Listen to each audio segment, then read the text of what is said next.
breaking news live. We may go spend a month or so in Florida, my dream state. I always talk about, I love Florida. Anyone coming from Florida. My parents had a little house there when I was growing up. It was a vacation home. And we are going to probably go down there for part of December and part of January, sort of while we're doing the Zoom school work from home thing and just live in a house. Social distancing, but in Florida. So that's going to be exciting. So, and we're going to drive, we're going to bring waffles and everything. And yeah. Whenever I think of Florida now, I just think weird politics and Florida man, right? Florida man does something weird. Florida politics does something weird. Yeah. It's just, or I think, well, you know me, Bobbi, what else do I think of?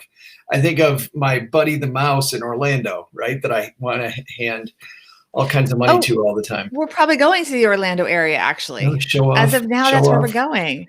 Yes. And my fantastic stepdaughter has made reservations at some of your favorite restaurants. She was really excited because you got it, now with the lower capacity and all that, you got to be organized with your restaurant reservations. So we're in the process. So people, if you have favorite restaurants at Disney Springs, put it in the comments below and let me know, because I think that even though it's not till, late December and then most of the month of January, we're going to need those restaurant reservations. So tell me where to go. I know Joe's going to give me lots of, we went to a couple nice ones when we were in Orlando pre-pandemic together. That place we went was cool. We already have a reservation there. That was like top of Ashley's list. Yeah. It was we're already in. Yep. So good. I have a few things going on. The carpet is being replaced. So in this office, that thing, that $100 bills can be taken back down because they're going to paint. But today the new carpeting comes in, which is step one. Yeah. So that happened. Yes, actually that's step two. Yesterday, this sofa was at my mother-in-law's house, and it was a beautiful sofa. And during the 4 months it was there, it kind of got wrecked a little. So you'll see that the cushions are all off. Can't really tell, but the cushions are all off and they're drying because we had a cleaner, like a carpet / sofa, whatever material cleaner come in and clean the heck out of that. And then the carpet today, hopefully painting done, same color. And then that goes back on the wall. This is going to flip around, TV up over here. And the studio finally starts coming. So that's number one. And I've got the busiest weekend I've had in a long time. As you know, Bobbi, I am tomorrow speaking at FinCon, a big industry conference. And you're going to Dallas to do it. You're going to be live. Headed to Dallas. Going to be, and by the way, it's free. So if you make stuff, by the way, if you're a money nerd, you don't want to attend FinCon, to be quite honest. But if you're a money creation nerd, like you like making financial media, like we're about to right now, FinCon is phenomenal. Is absolutely fantastic for that. So it's FinCon X, and the main stage stuff is absolutely free. And then the breakouts, there's a couple of fee levels, and you get these videos for forever. So FinCon, and then tomorrow night I host the Plutus Awards. Yes, I was about to say that, but you beat me to it. Which is very fun. But very fun. We're both, and we're both actually on the board. We should say what the Plutus Foundation does, though, because we are both board members now.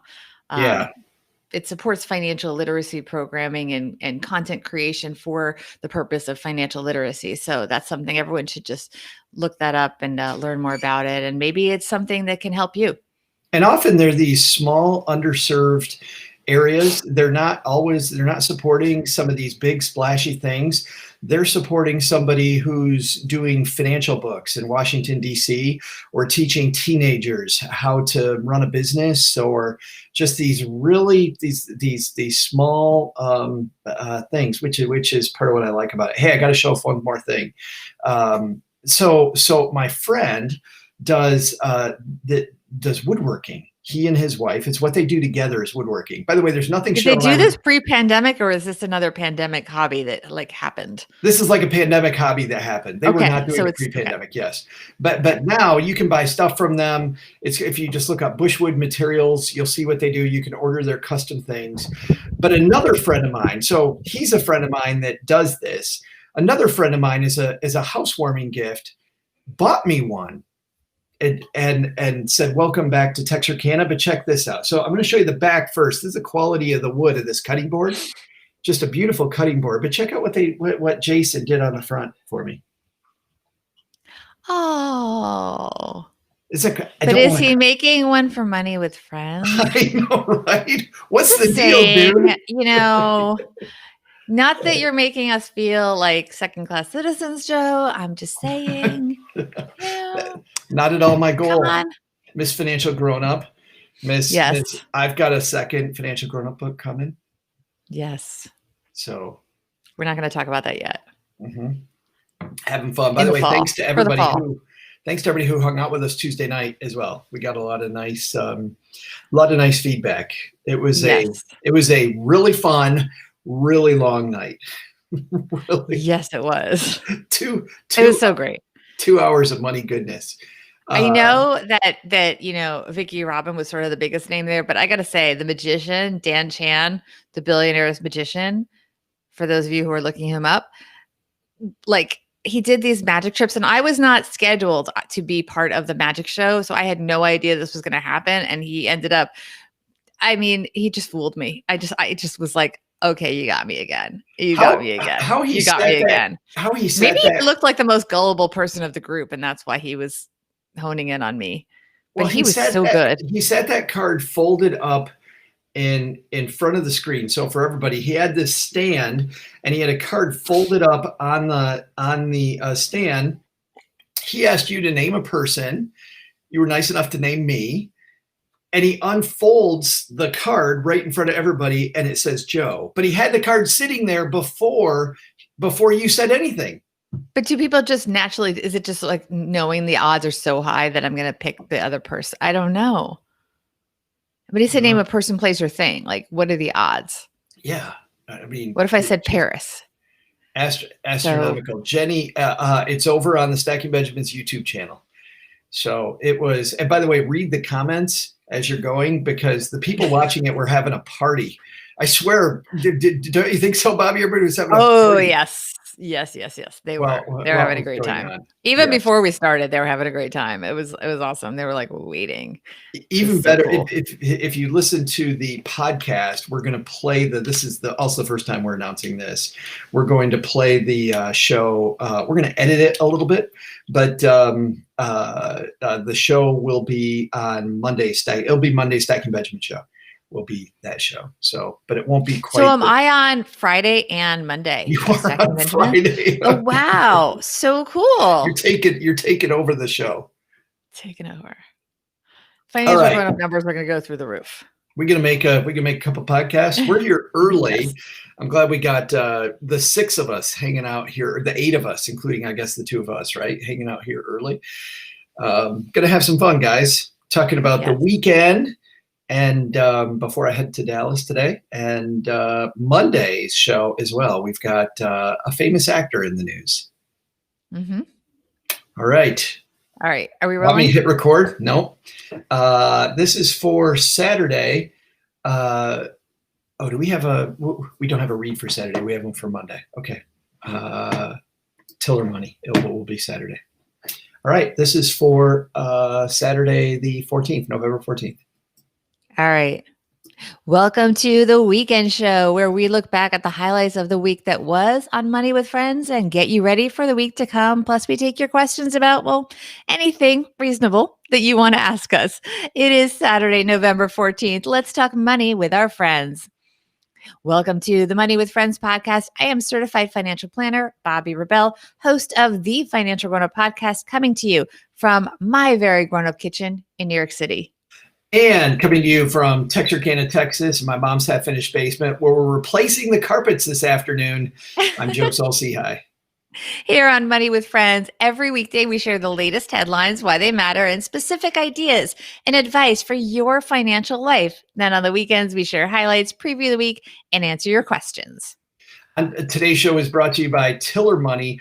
All of your financials in one place.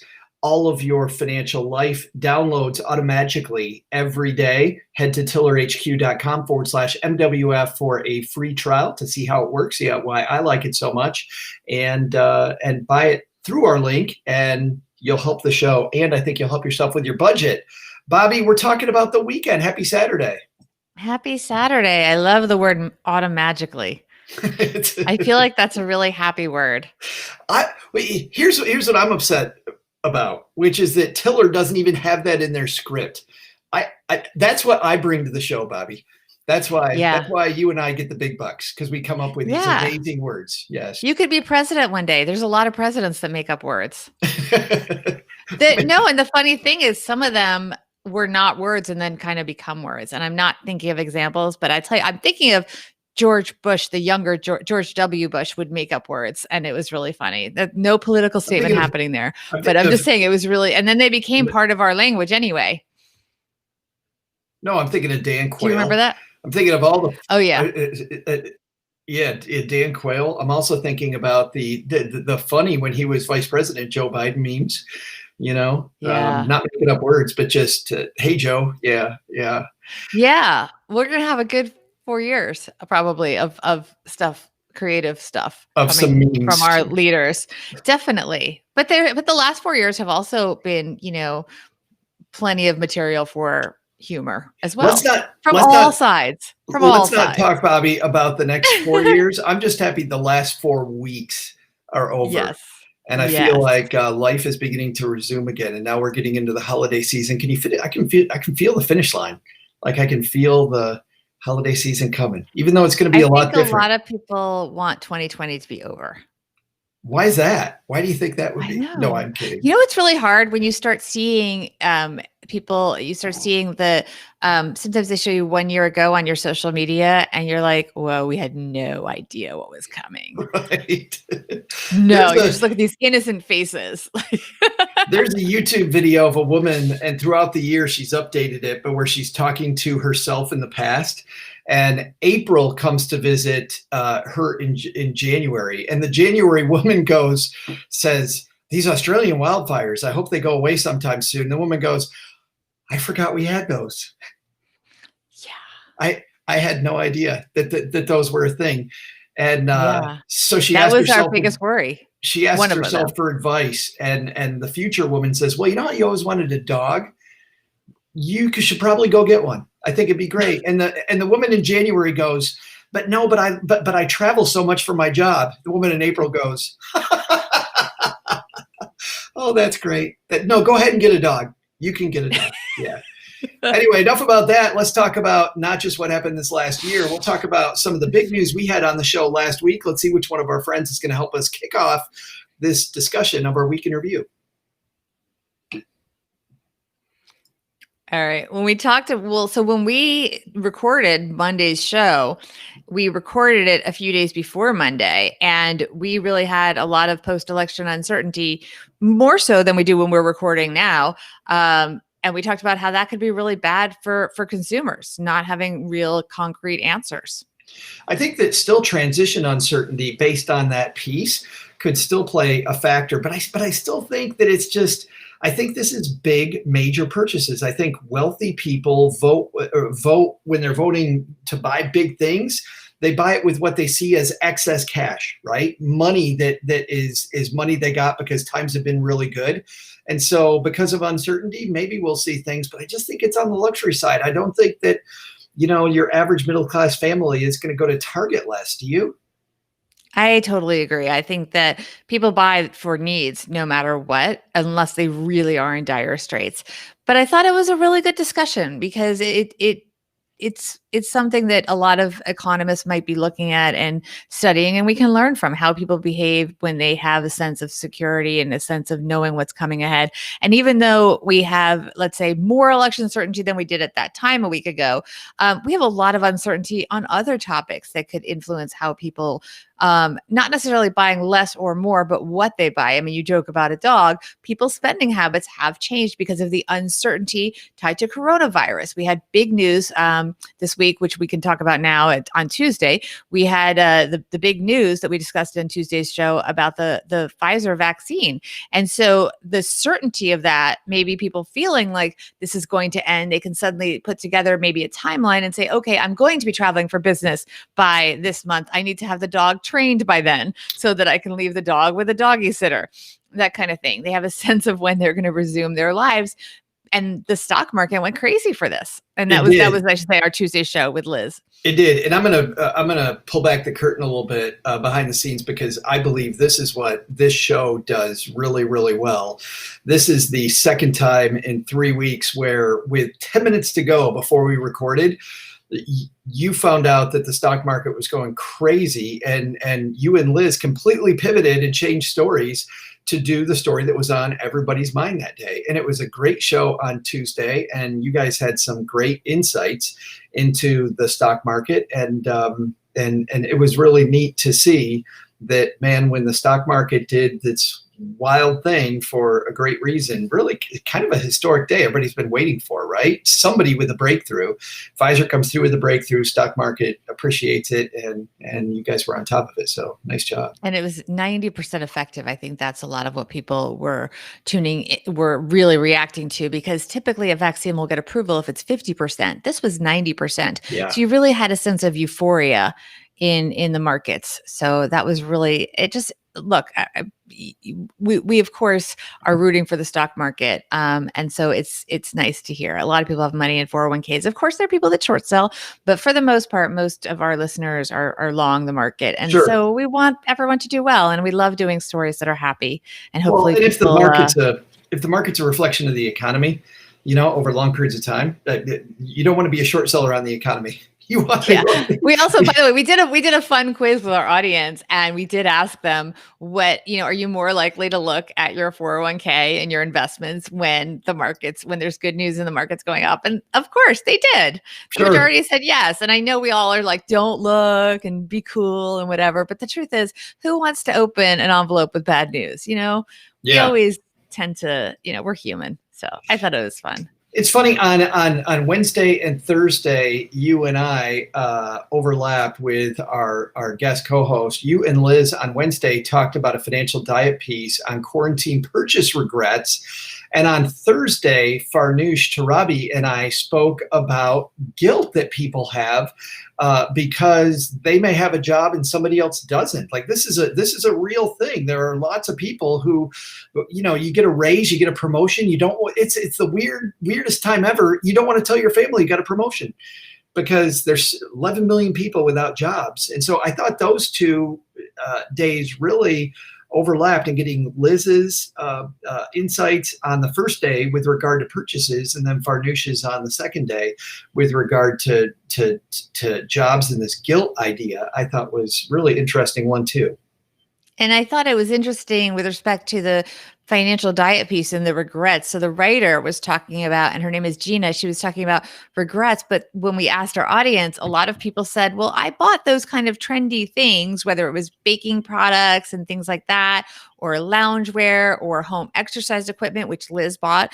They did not regret them. So I thought that was really interesting, because you weren't buying other things. So yes, you may have bought a, several $100 workout machine for home, but they were generally, a lot of them were using it because they were home. Maybe there's some boredom involved. And Liz at least thought a lot of her habits might stay. She says, I don't know that I want to go pay for a pricey gym and have to go with everybody else. There's something very peaceful about, so our consumer habits and our day-to-day lifestyle habits have changed. And I thought that was really interesting, that there was not so much regret for some things that people had bought, and they might embrace these habits even if we go back to things that were like the before.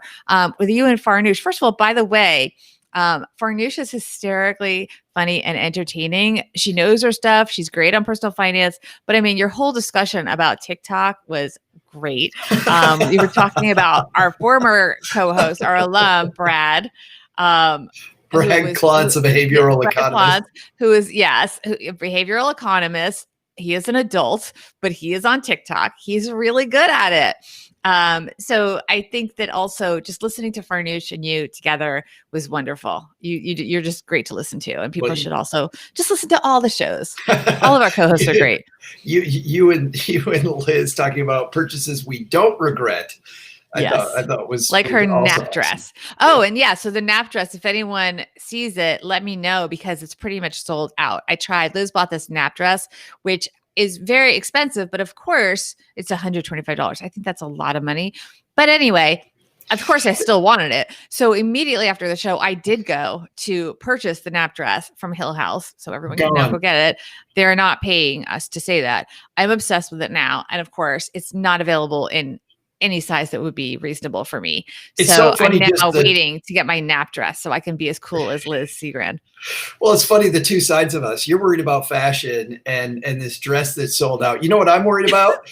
The new Xbox came out this week. So the video game nerd, and you can't get one. You can't get one anywhere. So I know from my 13-year-old. Yes, your 13-year-old and your co-host can't get an Xbox. That's that game nerd. But I don't know anything about it. It sounds cool though. So that's fantastic. On Friday, Farnoosh and I pivoted hard because there's a financial app called Beam in big trouble. FDIC insured savings accounts promising a much higher interest rate than everybody else. In fact, on Stacking Benjamins, we have a Friday FinTech segment. A year and a half ago, I had the founder on talking about how the hell do you pay such a high interest rate? And by the way, speaking of guilt, there is a little feeling of guilt on my end, because even though we tell people this is not an endorsement of the company, I'm just finding out about these financial, fintech companies like you are, I still feel like there's kind of an implied endorsement. You put a microphone on somebody, I think some listeners still think that you endorse the company. And 18 months later, Bobbi, people not able to get their money out of this account. And you've got lawsuits now coming from their partners. You got the state of Delaware and the state of California taking their corporate charter away from them. Bad news from Beam. Yeah. And look, but they are FDIC insured, correct? They are FDIC insured. And you know what? Farnoosh and I made a great point there. FDIC insured means, now, is Beam lying about that? Like, is there something going on there? Are they really FDIC insured? They've been promoting that. I hope that they are. However, even if they are, which if you put an FDIC insured on your stuff, I got to say, I'm probably 95% certain that they would be. So if I have money in Beam, I think there's lots to worry about. I don't think the FDIC insurance fraud would be something that would be on my list of the top 5. But I will say this shows again that FDIC insurance does not mean liquidity right now. There's a lot of stuff that has to happen. You will be made whole if you have FDIC insurance, but it might be, Bobbi, 6 months from now. You will be made whole, but I think that the lesson of don't rely on fintech companies for your critical tasks, the money that you might need today, tomorrow, is a good rule of thumb. Yeah, that was a really tough but important episode. I think we like to have fun here, but it's also important to do these shows that really inform our audience about the danger zone, cybersecurity and being careful who you trust with your money. And it wasn't all bad, though. We did talk about some of the fintech apps that we really like. Another show that, as you're out raking leaves all weekend, make sure you hit the Friday show too, because they're all 15 to 20 minutes long. By the time you're done with the lawn, you've probably gone through all 5 episodes. So good stuff. In just a second, Bobbi and I are going to have next week. What do we expect coming up on not just next week's shows, but economic data and news from companies? We'll have that in just a second. But first, want to say a big thanks to everybody who used our link when they went to Tiller Money. Tiller is the spreadsheet program that I use to manage my money. And the reason that I like it is because it's a spreadsheet. Now, I'm a money nerd, but I'm not really a spreadsheet nerd. I'll tell you, though, we were talking, Bobbi and I, a second ago, and on yesterday's show, Farnoosh and I were talking about apps. And the frustration I have with apps when it comes to my budget is, number one, they're sometimes trying to sell me stuff. And number two, there's always a little piece that I don't like and I don't care for, and I got to kind of work around it. Well, with Tiller, number one, you pay a very small fee to use it, so there's never any advertising. And then number two, what I also love about it is the fact that if I don't like something, because it's a spreadsheet, I can take the template that they gave me at the start, which makes it really easy so I don't have to create my own spreadsheet, and I can get rid of the pieces I don't like. And all of my transactions, as we said earlier, automatically updated every day. In fact, my Tiller thing just came in, said they saw 11 new transactions yesterday, Bobbi. Nothing looks out of line. It all automatically went into the right place in my spreadsheet. How does it work? Cool. Well, you can do a free 30-day trial to see how it works. Head to tillerhq.com/MWF for free 30-day trial. tillerhq.com/MWF for more. This week. Oh, you were going to say? No, me? Go ahead, Joe. I'm going to say. On.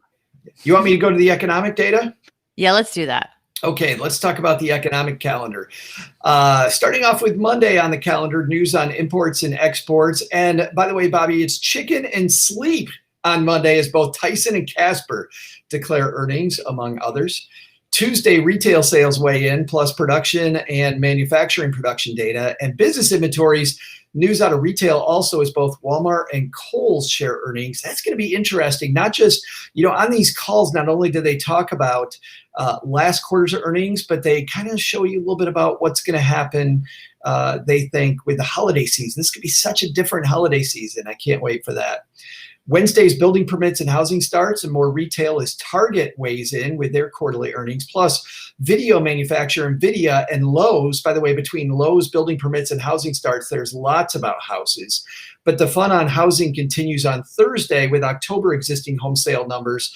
That's going to give you some more news about Lowe's, I think, and Home Depot next quarter. But besides BJ's Wholesale, which is going to have earnings on Thursday, we go upscale with earnings with Williams-Sonoma, Nordstrom, and Macy's sharing news. And on Friday, super light day, by the way. I think only 10 companies reporting earnings. Foot Locker, the most notable names on the list. So that's economic calendar for next week. That'll be interesting. Coming up on the show on Monday, we're going to talk about a superstar who is in the news lately, talking about financial difficulties. We'll share with you how on Monday's show. Tuesday and Wednesday, Bobbi, who's hanging out with you? Tuesday and Wednesday, it's going to be, who is it?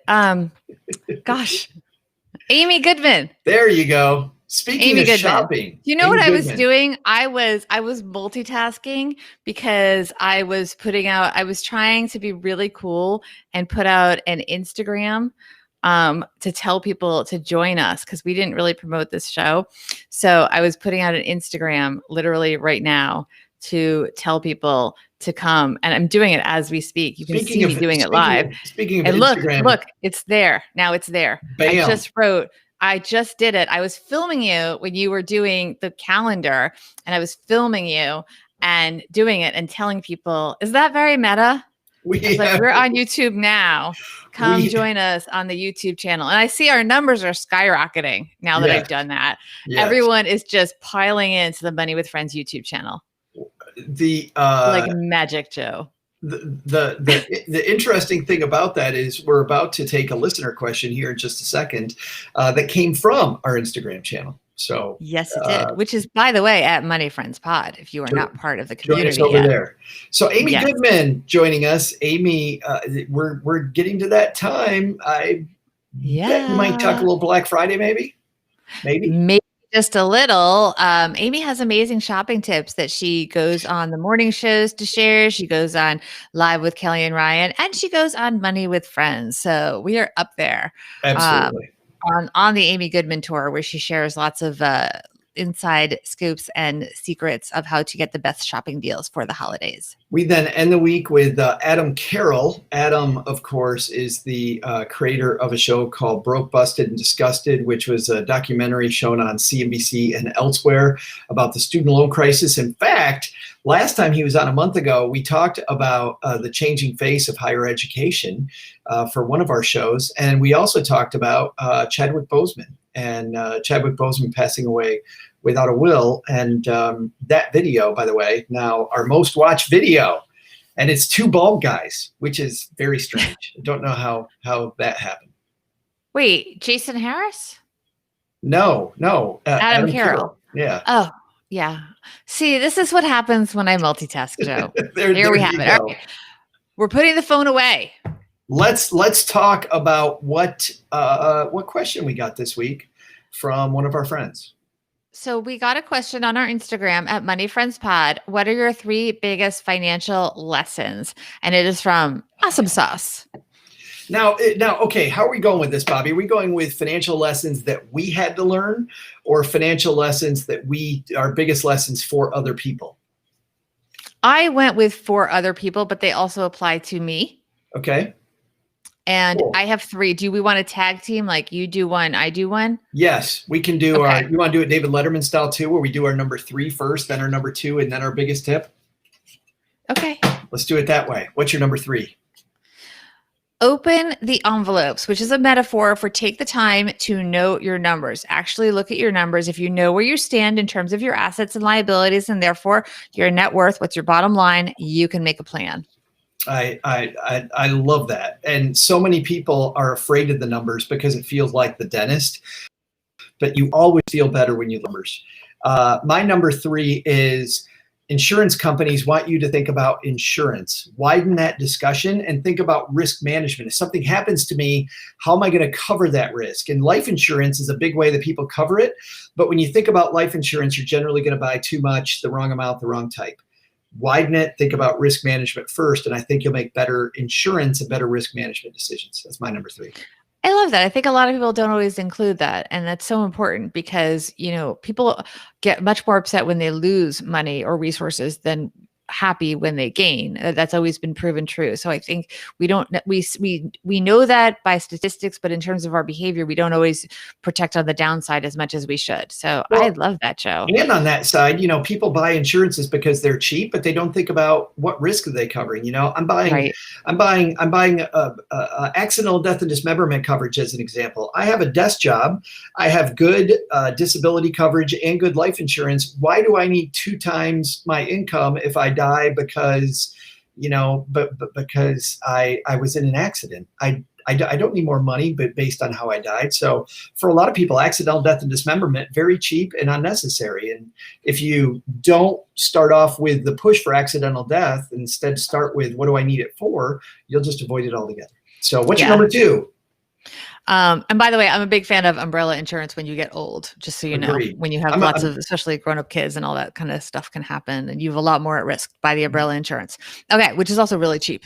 My second one is beware of FOMO, fear of missing out, FOMO-driven spending. If there is one consumer trend we have seen during the pandemic, it is that so many things we spend money on, when they aren't available and we don't see others buying them or doing that activity, we actually don't miss it. So we didn't realize how much we were doing in terms of FOMO spending, but we were all probably doing a lot.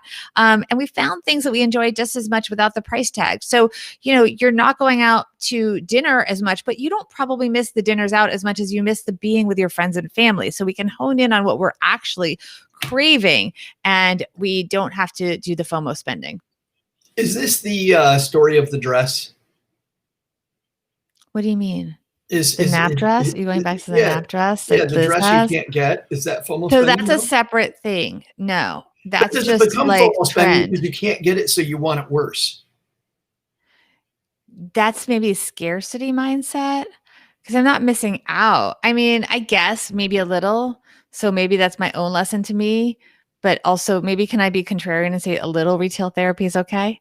I don't know. So I don't know. Yeah. Okay. You got me. But I think that it's still bad. It doesn't mean we're perfect, and it doesn't mean you can't buy the nap dress if it comes back in stock. But as a general rule, don't do FOMO spending. You shouldn't buy stuff just for FOMO. About the dress for me is the Xbox, and I have no intention, by the way, of buying the new Xbox. I just like following the technology. I will probably buy it a year from now, but frankly, I don't play video games that much. I just like following what's coming that's new. I seriously don't. I saw that look. But you have been buying board games. And I said, well, and that's the thing. That's what I was going to say. We know that from the show last week. My spending FOMO is Kickstarter for board games. When somebody brings out a new board game and there's a Kickstarter and it's getting lots and lots of attention and lots of money, and they're giving you these free extras if you help them make the game on Kickstarter, it's absolutely horrible. I just saw Bobbi's eyes light up from what Annette said for people listening. Annette said to look at on Poshmark. Bobbi can't even finish the show. See, I told you. It totally is. I'm like, we got to take a break. I got to go check that out. Okay. I got to go right. That was amazing how that happened. Thank you. Yeah. So that is up. Your number two. My number two that piece of advice is to timeline your goals. I think that when you put your goals, everybody has these goals, but we never show how the goals work in relation to each other. And what ends up invariably happening then is we just go for whatever the next one is that we can see. And then we never let compounding interest work for us. We also don't see how they work against each other. I'll give you an example, Bobbi. Back when I was a financial planner, I had people in my office and they'd say, yeah, I want to retire at 55 and I want to pay for 75% of my kids' college. And I would go up to a whiteboard and I would put those out. And it was the first time ever that they saw that their kid is going to be in their sophomore year when they turn 55. And I thought, well, that's a lot of money coming out of your pocket at one time. And you want to retire during sophomore year. How is that going to work? And people invariably would say, I have no idea how those are going to work together. And so putting that plan together gets so much easier when you timeline your goals. Just lay them all out and look at them. And I think that the plan, and by the way, we're visual animals, right? The second that you see stuff, for most people, it's much more real to us, which is why vision boards work and those types of things. So my number two is to put it on a timeline. I like that. I like that a lot. I bet there's an app that can do that as well. Or you could just put it in your calendar. I don't know. But I like that. Probably just a whiteboard is probably actually the best, because sometimes the act of writing things can have a real impact. I still do little daily to-do lists on a piece of paper in addition to my electronic calendar, because I think that it sometimes just helps. And you feel good doing that check mark. There's something about it. Go ahead. We need a drum roll. And I have this, as you know, this bank of new sound effects of my new mixer. And I have one of these where people love them. And I have this when we say something funny. And I have this, which is a compliment to people hanging out with us. I'm not hearing these. Oh, you're not hearing them? No. Oh, but maybe you are. Yeah. Is anybody? That was amazing, Joe. It was amazing. Yes, those are great. But anyway, I don't have a drum roll. They're all going to come in post-production. I don't have a drum roll. What's your number one? All right. My number one is more of a life philosophy that I think people should really take to heart. And that is, don't feel pressure to be part of a financial movement or a trend that doesn't fit you, or financial philosophy. I don't want to imply that they're fleeting, because a lot of them, have a lot of staying power and make a lot of sense. So whether it's the FIRE movement, which is financial independence, retire early, or Dave Ramsey's baby steps, or a budgeting app that's, on trend, they may work for you, and they work for so many people, but you don't have to do something that's not working for you. Find what does work for you, and that's okay. Yeah. Yeah. I'm thinking about how, for me, when I interviewed Ken Honda last year and heard about the happy money philosophy, just how much that resonated for me. And I had a discussion with our friend Paula Pant, who was with us last season. And Paula was like, yeah, it was okay. It was fine. And it's funny how it hit me squarely between the eyes. Didn't hit her at all. So nobody could hear those sound effects, but guys, they were really funny. They were super. Just take my word for it. Think about the funniest thing you've ever heard. It's very funny. My number one. Yeah, tell us your number one. My number one. Poor Joe. It's like I can feel. It's so I almost feel like you have an imaginary friend. You're like, really? There were sound effects. Like when you're a little kid, you're like, oh, Mom, I have a friend, little Joey. No one can see him or hear him, but I have a friend. The woman who's what's your money tip, Joe? Our story. Do the money tip. Bobbi's having a moment. My number one tip for other people always is automate it. I believe what we just had Ashley Willens from Harvard on. She researches time and best use of time. And, speaking to Laura Vanderkam has done a lot of research on time management. And both of them say that your brain is like a battery. You can only handle so much. And most of your financial life, you can automate very easily. And don't trust yourself to make good decisions all the time. When you happen upon something really good, like you figure out that you can save $50 a month on your cell phone plan as an example. Take that $50 and automatically have that every month go to your savings account. Like automatically save that. Hook up something. There's so much automation out there, Bobbi, and people always forget to use it or don't use it or say we're going to use it next month. Automation for me is the big win. I think that's a really important one. I'm glad you put that in there because I think that's essential, basic financial advice. Coming up on Monday, we got a whole week of more financial advice. How do people, we're going to ask a question again next week. I almost forgot this. Yes. So we put up the question stickers on our Instagram at Money Friends Pod, but you can also DM us at any time if you want to be considered for the weekly question. So just DM us on Instagram at Money Friends Pod and just say question for the show. And we will put it on the list and hopefully get to it soon. But also stay close to our Instagram stories and you can often answer polls and questions and get a shout out in any of our shows. She's Bobbi. I'm Joe. We'll see you back here again next week. Have a great weekend, everybody. We'll see you back here at Money with Friends. That was really long. I was like, we got to just cut it. The good news is we were having fun. Yeah, it was really long. Did we even preview Jason Momoa? Because I was like, I really did put up a thing. You were, yeah. I was like, oh, I forgot to do it. And you were talking. I was like, let me just do it really quickly. But see, look, everyone can see we're on our Instagram. There you go. That's the Instagram that I did that, so we're going to do another show, actually. I thought you were saying that you were comparing me to Jason Momoa because I know how we're both ripped. Got the long hair. I don't remember what I said. I don't know. Jason and I. I don't know. Yes. I don't know. All right. We're going to do it. I am guzzling coffee this morning. I feel really tired. I felt that way yesterday. Because you've recovered from COVID. Do you feel like you're more tired still from that? Yes. And in fact, it's funny because on most days I feel okay, but I have to tell you, concentrating for 2 hours for that stack event. Yeah. Yesterday, I felt like I didn't have anything to drink. I got a great night's sleep afterwards. And all day yesterday, Bobbi, I felt hungover. I told Farnoosh that it was still this COVID thing where and then yesterday afternoon, I tried to go do I tried to run for 2 miles nonstop and I only made it 1.5 miles before I had to walk the rest of the way. But also I went into this big coughing fit afterwards and I could tell it's still I'm still not there. I think I'm there. I feel like I'm there 90% of the time, but when I really start to push it, that's when it gets it's funny. I have a friend with it and right now, and he's going through the same thing. He's in the sleep phase right now, sleeping all the time. Okay. Yeah.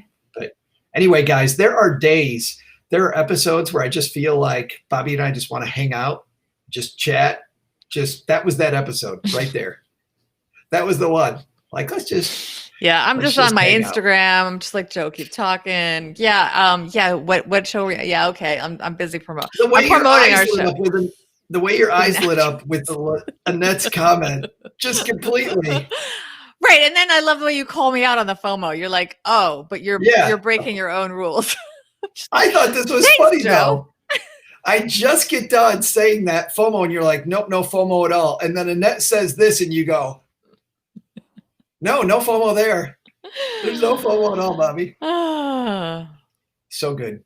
Okay. So good. All right. Let's do another show before you fall asleep. Okay. Yes. Let me pull this up because it's got all this stuff. Here we go. We got Masterworks on Monday. By the way, my dad listened to an episode, which is an event, and he noted Masterworks. He said, "Oh, is that a sponsor?"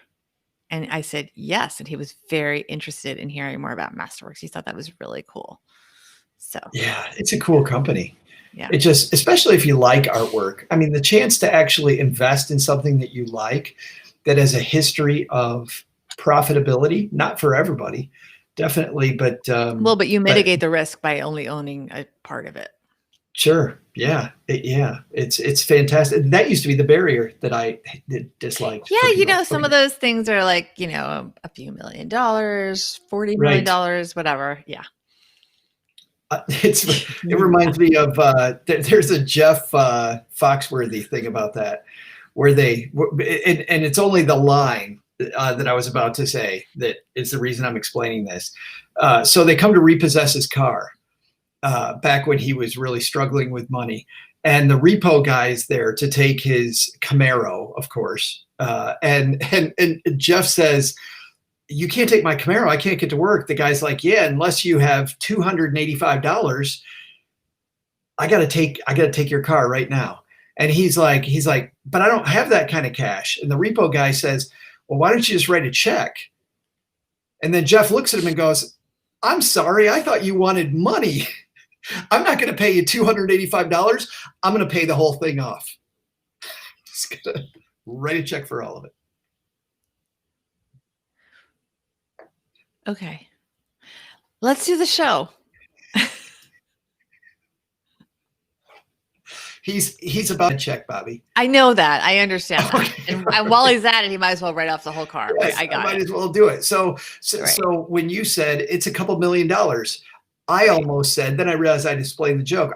I'll just write a check. It's a dad joke. It's a dad joke for people. It is not a dad joke. It's a dad joke. I know. I just don't get the dad joke. So can we just do the show? Let's do the show. Super brilliant. Fantastic. My child is going to come out from his Zoom school. My child who's been in school for 4 days since March. He has a break 16. In about 15 minutes, so he may come wandering in the back. This is the show for November 15th. Let's roll. Action. Game of Thrones made a lot of actors rich, but not Jason Momoa. He was broke when he exited the show and for quite a while afterwards. What put the future Aquaman in so much debt, and why this actor is really just like us? It is Monday, November 16th. Let's talk money with our friends. Welcome to the Money with Friends podcast. I am certified financial planner, Bobbi Rebell, host of the Financial Grown-Up podcast, coming to you from my very grown-up kitchen in New York City. And coming to you from our studio in Texarkana, Texas, where we make the Stacking Benjamin show, a studio that smells like new carpet. I'm Joe Salsi. Hi. Show off. All right. Here on Money with Friends, we talk about the latest personal finance headlines. We add in the insights and the wisdom of our fantastic cast of thought leaders. We mix in some questions and comments from our money friends, and then we leave you with a takeaway to make it your own. Today's going to be fun, Bobby, because we're talking celebrities and their money. And there's nothing more fun than seeing people that are on the big stage and saying, wow, they actually might be a little like us. Yes, I know. And especially when we see them now as these big Hollywood stars in these major superhero blockbusters, to hear that, yeah, they got a mortgage too. They got kids too. They got their expenses. Are they using a budgeting app? I don't know. Yeah.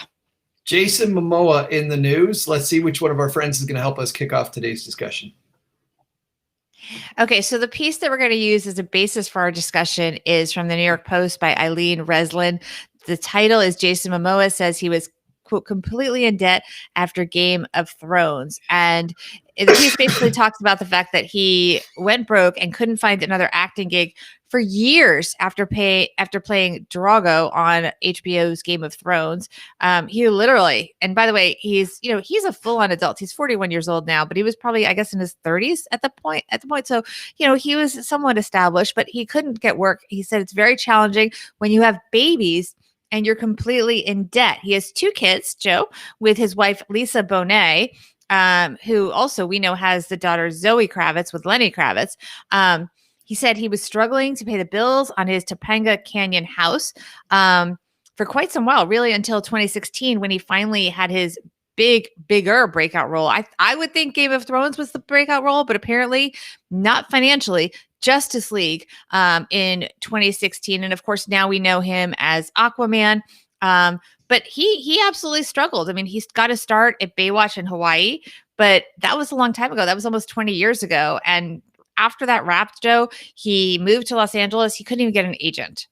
And I mean, I don't know. I wasn't a Baywatch person, but like, that's a pretty big show, right? It is surprising. I think we naturally assume that when we see somebody in the media, we see them on TV, that we think that they are immediately financially successful. In fact, it's funny, often when it comes to some brands, as an example, if a brand is super successful, they don't need to advertise. And yet, as a professor taught me in one of my media courses, that generally if they're advertising all the time, it's because they need more people. It's the companies that don't advertise that don't need people. And by the way, that doesn't mean that advertising isn't good. Jason Harris will be the first one to contradict what I just said and say, no. You have to keep your brand out there and keep it fresh and keep people remembering what you're about, right? And sometimes you're an emerging brand, but it's also the same for actors. At the beginning, you take jobs that pay next to nothing at the beginning of your career to get yourself established. And the fact that he couldn't get an agent, even after starring what I would think would be a pretty big role, is it because you look at this big, huge man, right? And you think to yourself that there may be a limited number of roles that he can do. Yeah. Well, and that goes to, with everything, you have to be versatile and you have to have different income streams. We have in our audience, Neil, who is asking, did he have a side hustle? Because Harrison Ford was a carpenter. And we know a lot of actors. I'm not going to say Brad Pitt had some side hustles, as we know. He did some other kinds of I'm not going to give anything away, so, Neil. go ahead, Joe. Well, I'm not going to give anything away for Neil, but I will say that we haven't introduced next season's cast yet.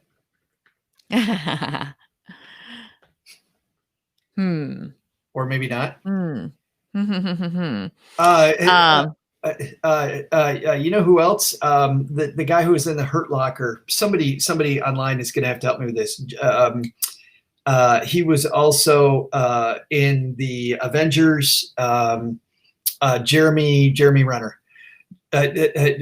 Jeremy Renner also did construction and did other side hobbies. I also know that Ashton Kutcher, is a big angel investor for fintech firms, for all kinds of different firms. Like he's very interested in diversifying his income and doing other things. And I think especially for somebody, and what's cool with Jason is to see him as his career blossoms. And he finds himself in roles that he even says in this piece that he didn't expect now, and working jobs and expanding his options and his opportunities. That even while that expands, expanding his income streams, I think is a great idea. Yeah. I think it's important to have diversified income streams always. And look, Annette points out that the entertainment industry is the most inconsistent industry. I don't know if it's the most, but it's certainly extremely unreliable. You can have all kinds of different ways of getting paid. Sometimes even very successful actors are paid based on just how the movie does, and the movie doesn't do as well as they expect. Of course, sometimes the opposite happens and they can make a lot more money than expected, but more often than not these days, they're often paid by having, skin in the game and not necessarily getting a paycheck up front, which can work in their favor. But there's a lot of variables in the acting business. It's interesting. And I like that he mentions that he had babies, that's coming out, that he had a family to support. We just think of like actors as young kids kind of waiting tables. Sometimes they're men in their 30s that have babies and a wife at home. But that's the frustration, right? On one hand, he has this thing that he wants to do that he's really passionate about, and he wants to pursue it. And on the other end, he has very real bills that are due today, tomorrow, maybe last week. And reconciling the two of those, how do I make sure that I eat, but at the same time I get this fulfillment out of my life? It can lead to a lot of financial angst that's frustrating. This idea that Annette brings up, though, Bobbi, about entertainment being inconsistent, we can actually widen that and talk about everybody with inconsistent income. So especially for somebody like an actor, somebody who gets paid a commission, somebody who gets this big paycheck all at once, I think for these people, it's important to take that money and put it in a savings account, decide how much money you need to live on. This is what I did when I was a financial planner. And then pay yourself a paycheck from that savings account. So the savings account's completely off limits. In fact, when I was a financial planner, to make sure that we did that, we would get rid of debit card access. We get rid of checks. We would make sure the only way for that money to come was distributions like a paycheck being automatically deposited to your checking account, or you had a wire transfer. And what's funny about the wire transfer was wire transfer was at that time somewhere between 20 and $40, depending on the institution. $40 is nothing in an emergency, but Bobbi, so many people will let me phrase it this way. Your brain, if you've got money sitting there, your brain will go, well, I got cash sitting there, I'll just do it that way. But when there's $40 or $30 between you and your money, that's a fee that you imposed on yourself. You didn't have to set it up that way. All of a sudden our brain goes, well, maybe I don't need it. Maybe I don't want to pay that $30 fee. And just this little baloney fee between us and our money, that's a spot where fees actually really helped us and helped my clients get ahead. So inconsistency is one thing. Setting yourself up so that you have this consistent paycheck is another. Difficult for him at the time, but I think we can all maybe learn from that.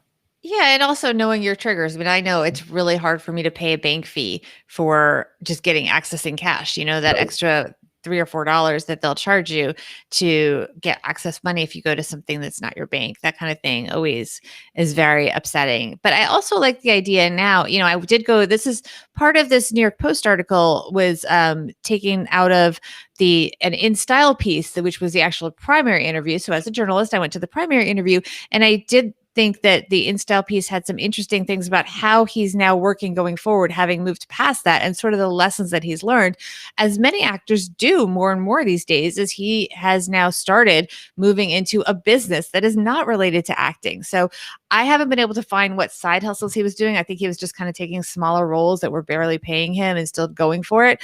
I think one of the problems with side hustles sometimes is that it's a delicate balance, as you sort of alluded to, between, making enough money to live your life, but also if you're so busy with the side hustle, you don't get back to the acting.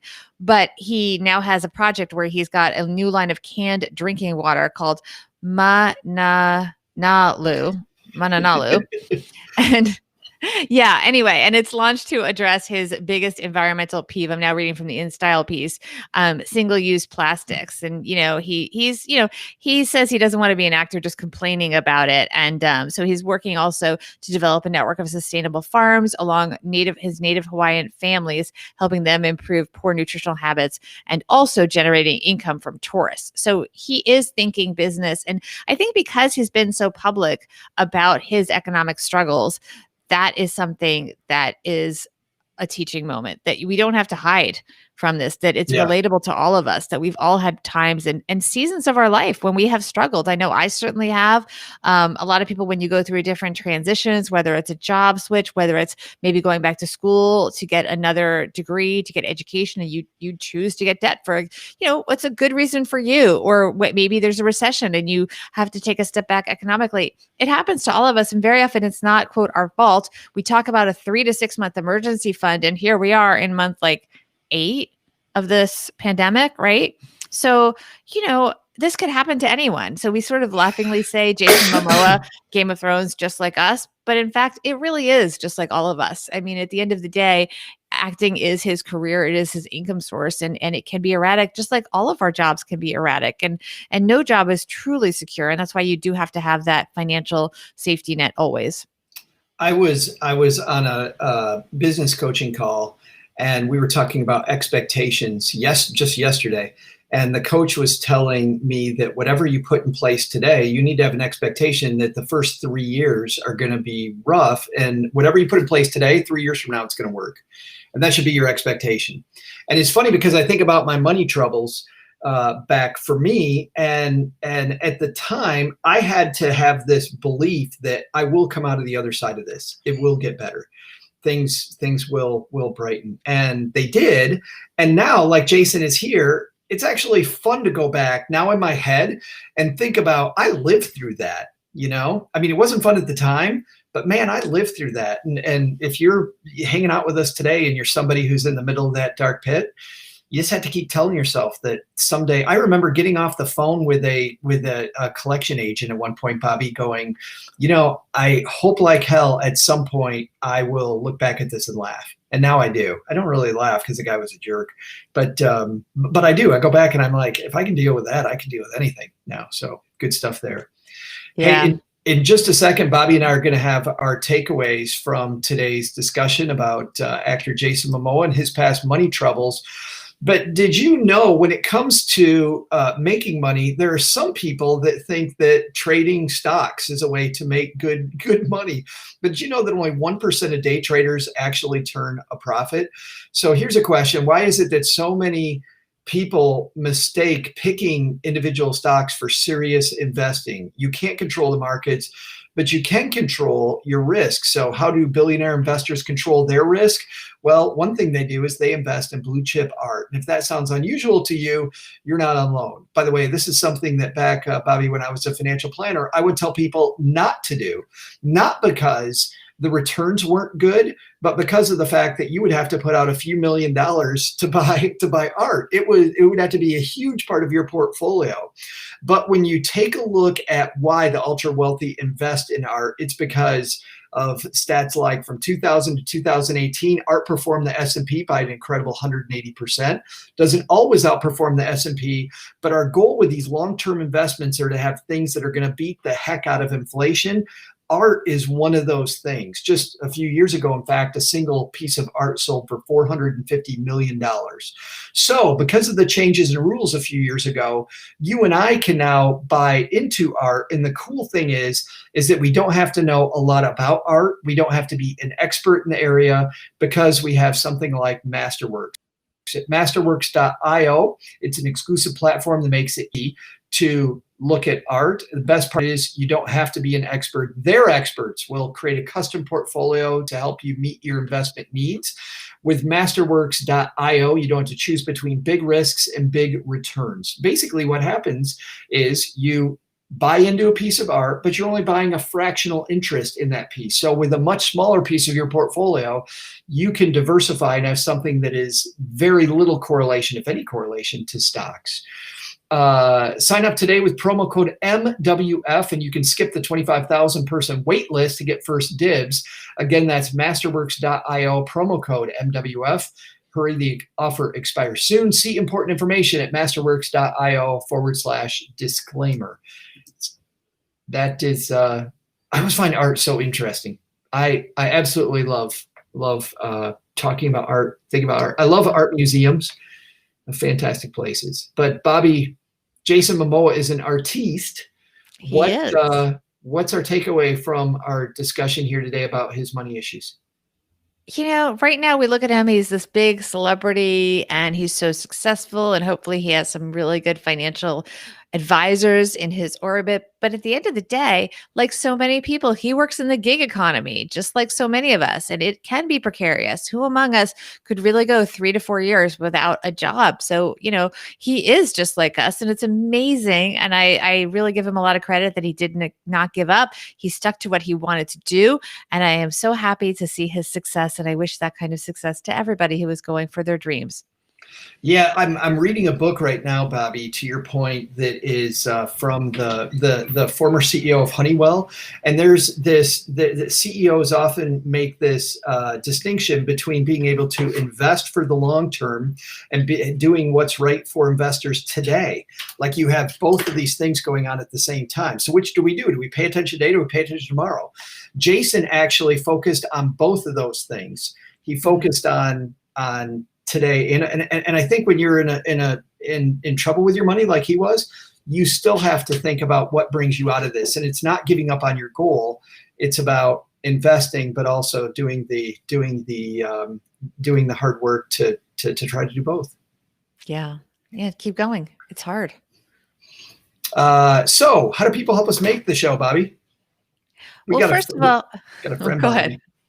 I know. First of all, everyone should subscribe to our YouTube channel. Just go to YouTube and search for Money with Friends, because you can watch us do the show, which is always super fun, and sometimes be part of the show. You can also have your questions answered if you DM us on our Instagram at Money Friends Pod. Just put in your questions. We do a weekend show every Saturday. And well, now it's the same show Saturday and Sunday, but we call it the weekend show. And so if you leave your questions on at Money Friends Pod, just DM us. We may choose it to be part of our weekend show, and stay close to Instagram because we do post a lot of fun stuff there.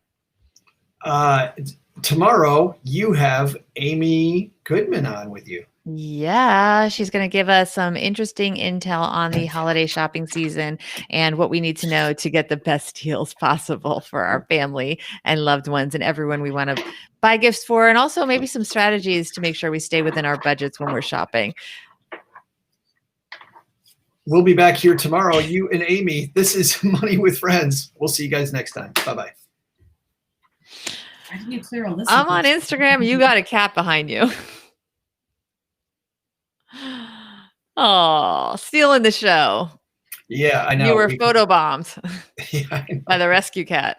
It was so funny. Our carpet people are on the way, so I got to pick up this table, guys. Bye, guys. Continue. Stay out of trouble, everybody. Thanks, Annette. Bye-bye. I'll look for your note. Bye.